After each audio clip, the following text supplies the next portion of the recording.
Welcome back to my channel. आज मैं बताने वाला हूँ कि केदारनाथ की ट्रिप कैसे प्रिपेयर करते हैं।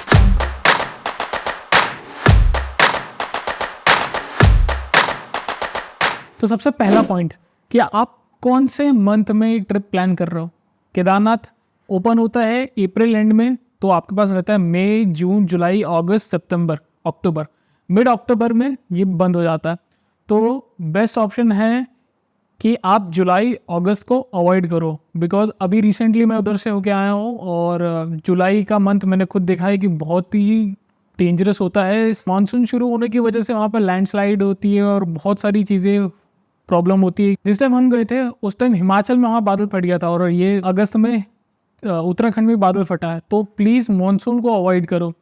तो अगर मानसून को हटा दें तो आपके पास में बचेगा मई, जून एंड सितंबर एंड अक्टूबर के 15 दिन। तो 3.5 महीने आपके पास में कभी भी इसे प्लान कर सकते हो आप ट्रिप को, but no to rainy season. तो सेकंड आता है आपकी बुकिंग्स। होटल बुकिंग इसलिए जरूरी है क्योंकि ऋषिकेश, देवप्रयाग, फाटा तक भी आपको बुकिंग्स का कोई इशू नहीं आएगा, बट उसके बाद में जो रास्ते पड़ते हैं वहाँ पे भी आपको कुछ कुछ जगह मिल सकता है स्टे बिना बुकिंग के। बट उसके बाद में अगर अब देखा जाए तो सोनप्रयाग, गौरीकुंड और केदारनाथ में अवेलेबिलिटी बहुत ही मुश्किल से मिलती है, इसलिए प्री बुक करें। क्योंकि जब हम लोग ऊपर चढ़ रहे थे और हम ऊपर चढ़ते जा रहे थे तब हमने ये चीज़ नोटिस करी थी, होटल की बुकिंग बिल्कुल भी नहीं थी। कैंप्स फुल होते जा रहे थे। अराउंड 1 बजे में बाहर निकला था देखने के लिए, बहुत हैवी रेनफॉल हो रहा था, तो वहाँ पर स्टिल लोग घूम रहे हैं होटल या कैंप के लिए।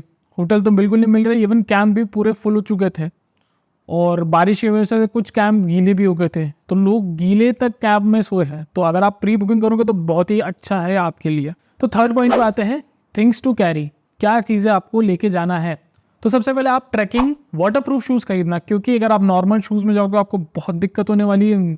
और अगर आपके ट्रैकिंग शूज़ भी है पर आप वाटरप्रूफ नहीं है तो भी दिक्कत होने वाली है, क्योंकि अगर वहाँ पर बारिश हो जाती है सपोज, और बहुत सारी चीज़ें होती है जैसे झरने बह रहे होते हैं, तो आपके शूज़ गीले हो जाते हैं और शूज़ गीले हो जाते हैं ना तो फिर वो और ठंडी बॉडी में लेकर आता है। और शूज़ इतने गीले होने की वजह से आपके पैर में भी कुछ प्रॉब्लम हो जाती है। जैसे मेरे एक फ्रेंड के साथ हुआ था, शूज़ से कुछ स्किन में एलर्जी जैसा कुछ हो जाता है, तो वो बोल रहा था कि जूता काट रहा है। तो होपफुली मेरे पास में मेरी सैंडल थी, तो उस बेचारे को सैंडल से ट्रैक डाउन करना पड़ा और कंटिन्यू बारिश हो रही थी।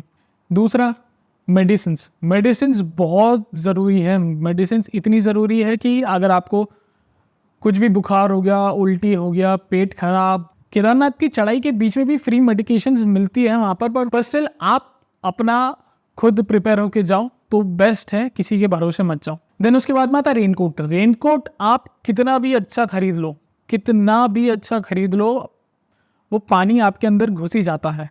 तो रेनकोट वहाँ पर जो मिलता है ना, वो जो फुल जादू वाला रेनकोट होता है, वो वाला रेनकोट आप परचेज करो तो क्या होता है वो आपके घुटनों तक आ जाता है, वो आपका बैग भी कवर कर लेता है, घुटनों तक आ जाता है। और उसके बाद में वो क्या होता है कि वो पानी पूरा नीचे फेंक देता है। तो उसके बाद में आता है आपका बैग आपका वाटरप्रूफ होना चाहिए। वाटरप्रूफ नहीं हो तो रेन कवर उसका होना चाहिए। रेन कवर भी बहुत दिक्कत दे जाता है। अगर आपके पास जादू वाला रेनकोट है तो फिर तो कोई इशू नहीं, पर आपका बैग ऐसा होना चाहिए, ऐसा कवर होना चाहिए कि वो बिल्कुल भी गीला नहीं हो, क्योंकि अगर गीला हो जाता है तो बहुत दिक्कत आती है। क्योंकि आप बहुत कम से कम चीज़ें ऊपर लेके जाते हो, तो उन कम से कम सेलेक्टिव चीज़ों में आप अगर अपना बैग गीला कर दोगे तो आपके कपड़े और आपके जो गर्म कपड़े हैं वो भीग जाएंगे और उसके बाद में उसका कोई सॉल्यूशन नहीं होता है कि आप उसको कैसे ठीक करो, फिर आपको गीले कपड़े पहनने पड़ेंगे। क्योंकि मेरे केस में ऐसा हुआ था कि मैंने रेन कवर लिया था, पर रेन कवर होने के बाद में स्टिल कुछ कपड़े मेरे गीले हो गए थे। तो बहुत मुश्किल से हेयर ड्रायर से कुछ सुखाया थे मैंने। लकीली हेयर ड्रायर था, आयरन नहीं थी हमारे पास में। मैंने वहाँ के केयरटेकर से पूछा था जिस होटल में हम रुके थे कि यहाँ पर आयरन मिलेगी। उन्होंने बोला यहाँ आयरन पूरे केदारनाथ में कहीं नहीं मिलेगी, शायद एक दुकान यहाँ पर है, वहाँ पर मिल सकती तो मिल जाए, नहीं तो आपको नहीं मिलेगी।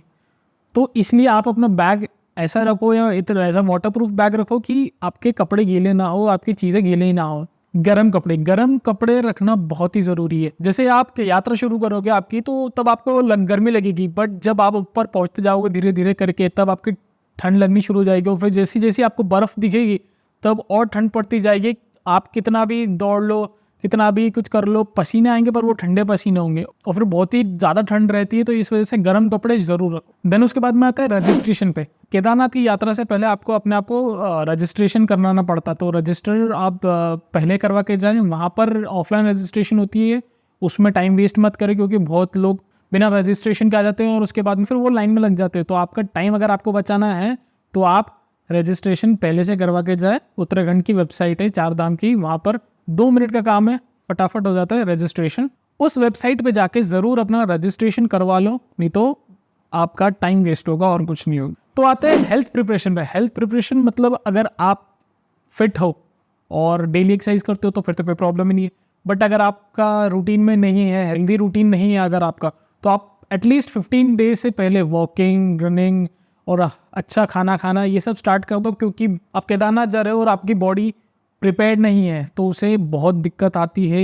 पैरों में क्रैम्प आ सकता है, आपको चक्कर आ सकते हैं, और दूसरी चीज़ें आपका ऑक्सीजन लेवल कम हो सकता है, आपकी बॉडी डिहाइड्रेट हो सकती है, बहुत सारी चीज़ें मतलब हो सकती है। मेरे साथ तो कुछ हुआ नहीं था, बट मैंने बहुत लोगों को देखा था कि उनको बहुत दिक्कत हो रही थी। नेक्स्ट पॉइंट ये कि आप अगर वहाँ जा रहे हो केदारनाथ, तो आप एयरटेल की सिम अगर आपके पास है तो बहुत अच्छी बात है। जियो की सिम थोड़ी सी इशू करती है, नेटवर्क नहीं आते जियो की सिम में। कैश लेके चलना ज़रूरी है, क्योंकि अगर नेटवर्क है तो फिर भी इतना इशू नहीं आता, पर अगर आपका नेटवर्क नहीं है तो वहाँ पर आपको यूपीआई ट्रांजैक्शन में दिक्कत होती है।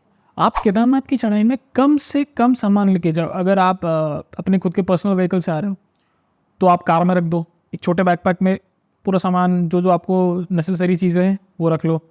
अगर आप बाइक से आ रहे हो और पब्लिक व्हीकल से आ रहे हो तो क्या होता है कि वहाँ पर सोनप्रयाग में नीचे बहुत सारे क्लॉक रूम्स होते हैं, बहुत सस्ते, 100 रुपये एक दिन का, और इतना कम कॉस्ट में आपको अपना सामान रखने को मिल सकता है। तो आप वहाँ पर अपना बड़ा बैग रख दो, क्योंकि जब आप अपना ट्रैक स्टार्ट करते हो तो वहाँ पर क्या होता है कि एंड होते होते ऐसा लगता है कि बस ये जो बैग है इसको फेंक दूं मैं, क्योंकि जब चढ़ाई और हार्ड होती जाती है तो आपको एक पिन का वेट भी बहुत ज़्यादा लगता है। तो कम से कम चीज़ें आप लेके जाओ ऊपर। तो नेक्स्ट पॉइंट पे आता है कि केदारनाथ की ट्रैक अगर आप स्टार्ट कर रहे हो तो अर्ली मॉर्निंग स्टार्ट करो, क्योंकि अगर पीक सीजन आता तो आपको लाइन में लगना पड़ता है। इवन सोनप्रयाग से लेकर भी बहुत लंबी लाइन लगती है गौरीकुंड जाने की गाड़ियों के लिए। जितना जल्द से जल्द स्टार्ट करो उतना अच्छा है, मेरी मानो तो 5 बजे तक आप सोनप्रयाग पहुंच जाओ, ट्रैक स्टार्ट कर दो तो बहुत अच्छा है, क्योंकि रात में ट्रैक करना अच्छा आइडिया नहीं है। तो एक लास्ट पॉइंट कि अगर आप केदारनाथ जा रहे हो और पहाड़ों पे जा रहे हो तो प्लीज़ वहाँ पर गंदगी ना करें। जब मैं गया था वहाँ पर मैंने देखा तो बहुत लोगों ने कचरा फैला के रखा था।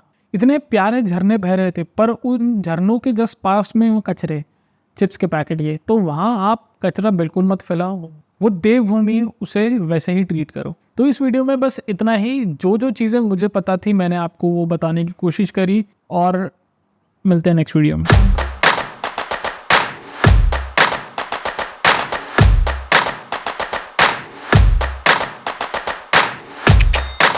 Audio Jungle.